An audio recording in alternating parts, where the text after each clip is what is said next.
Assalamualaikum warahmatullahi wabarakatuh. Halo semuanya, perkenalkan nama saya Yana Eka Damayanti. Saya mahasiswi dari program studi hukum perniagaan internasional semester 4 dan saya sedang berkuliah di Universitas 17 Agustus 1945 Samarinda. Di video kali ini saya ingin menyampaikan hasil kerja untuk ujian tengah semester perniagaan internasional. Saya akan membahas kasus yang terjadi di dalam hukum perniagaan internasional. Sebelum kita masuk ke kasusnya, kita akan bahas sedikit tentang apa yang dimaksud hukum perniagaan internasional atau hukum perdagangan internasional. Hukum perdagangan internasional adalah perdagangan yang dilakukan antar negara atau pemerintah negara dengan negara lain yang menjalin suatu hubungan perdagangan yang sesuai kesepakatan pihak yang melakukan perdagangan internasional tersebut. Tujuan utama lain dari perdagangan internasional yaitu untuk memenuhi kebutuhan yang tidak ada di negara tersebut. Hal tersebut tentunya menunjukkan perdagangan internasional akan sama-sama saling menguntungkan antara dua belah pihak.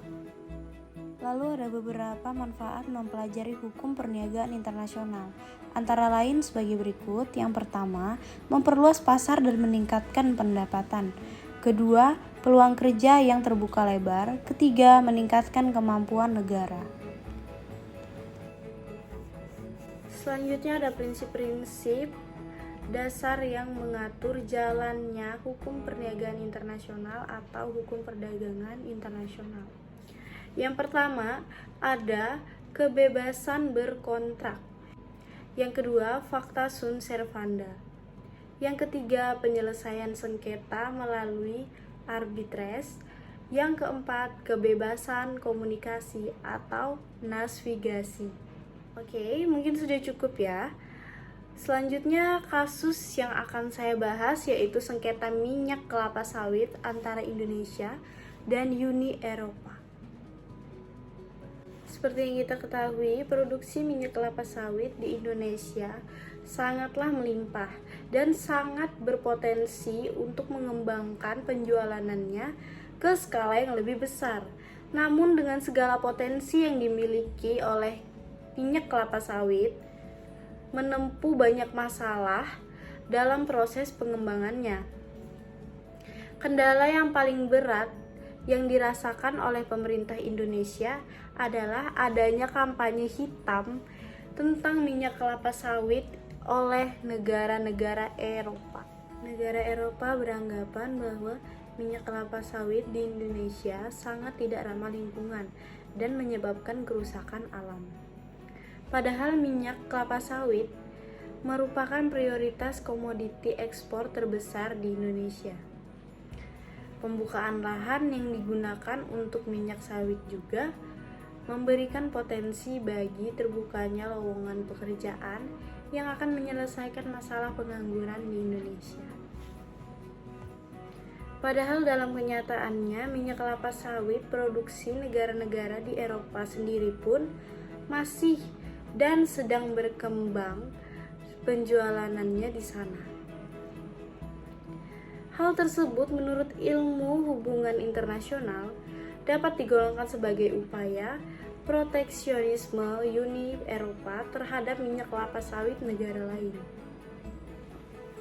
Ya, dan buat teman-teman yang tidak tahu proteksionisme itu apa, jadi proteksionisme itu adalah upaya suatu negara untuk merumuskan kebijakan ekonomi sedemikian rupa dalam rangka melindungi perekonomian domestik dari dominasi produk-produk asing, sehingga memerlukan kekuatan yang berbeda dari pemerintah yang mempengaruhi pola perdagangan dan lokasi aktivitas ekonomi global.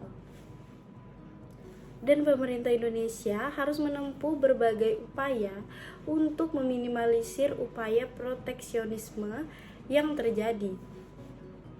Oleh karena itu, pemerintah Indonesia berusaha menyanggah fakta temuan Uni Eropa ini dengan melakukan beragam penelitian. Hasil penelitian ternyata pembuktian bahwa apa yang dituduhkan oleh Uni Eropa bertentangan dengan hasil temuan. Penelitian membuktikan bahwa ada beberapa fakta yang disangkal oleh Uni Eropa, dan Uni Eropa hanya menonjolkan kesalahan Indonesia saja untuk instrumen proteksionisme. Jika hasil penelitian ini dapat diverifikasi dan hasilnya dapat dipertanggungjawabkan, maka Indonesia memiliki kekuatan untuk masalah ini ke ranah hukum internasional. Indonesia dapat melakukan forum shopping untuk memilih membawa kasus ini ke rezim yang mengatur masalah proteksionisme. Oke teman-teman, sampai di sini dulu pembahasan tentang kasus ini. Dan saya ingin berterima kasih banyak sama teman-teman yang sudah mau menonton video ini sampai selesai. Dan saya juga ingin berterima kasih banyak pada Ibu Siti Aisyah karena telah mengizinkan saya membuat video ini. Oh iya, buat teman-teman yang bingung ingin berkuliah di mana, saya sarankan untuk masuk ke Universitas 17 Agustus 1945 Samarinda, karena di sini bakal seru-seru banget loh. Dosen-dosennya, kating-katingnya pada baik-baik banget. Jadi tunggu apa lagi, buruan daftar ya. Dan buat teman-teman jangan lupa jaga kesehatan, pakai masker dan patuhi protokol kesehatan. Sekian video yang ingin saya sampaikan. Mohon maaf apabila ada salah kata. Wassalamualaikum warahmatullahi wabarakatuh.